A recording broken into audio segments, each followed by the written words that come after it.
Hi everyone, welcome to my another mini blog. তো প্রতিদিনের মতো ওই দিনটায় সকাল সকাল উঠে আমি জলটা খাওয়া শেষ করলাম। আর কয়েকদিন থেকে আমার স্কিনের অবস্থা খুবই খারাপ হয়ে গেছে, এটা আমি একটু খেয়াল করছি। ওয়েদার চেঞ্জের জন্য হতে পারে, আই ডোন্ট নো। তোমাদের হলে প্লিজ আমাকে বলো, আমার তো এরকমই হচ্ছে, ছোট ছোট পিম্পল। তারপর সকালের ব্রেকফাস্টে সারলাম, মা বানিয়েছিল সিম্পল ডালিয়ার পোলাও, এরকম আমরা খেতেই থাকি সকালে। তারপরে দুপুরে লাঞ্চে ছিল একটা নতুন রেসিপি, যেটা মা ট্রাই করছিল প্রথমবার, আম পোড়া মুরগি। তোমরা হয়তো শুনেছো, এটা ইন্টারনেটে অনেকই ভাইরাল। দেন এটা হয়েও গেছে, আর এটা খেতে দুর্দান্ত হয়েছিল, আমি আর দেখাতে পারিনি।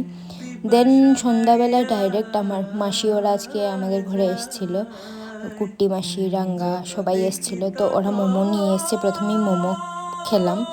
দেন আমি আমার এই মাসির সাথেও অনেক গল্প করলাম, অনেক ফটো আমরা স্ন্যাপট্যাপ শেয়ার করছিলাম দুজন মিলে।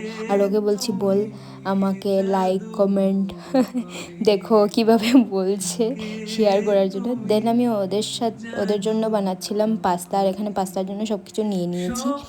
আমি এরকম পাস্তা ফার্স্ট টাইম বানিয়েছি, আই ডোন্ট নো খেতে কীরকম হয়েছে, আমার তো মোটামুটি ভালোই লেগেছে। আর ওরাও খেয়ে বলেছিল ভালোই হয়েছে। তো দেখো আমার ছোট্ট বোনকে ফার্স্ট দিলাম পাস্তা, ওটা খুব এক্সাইটেড ছিল, দিব্যাই বানিয়েছে।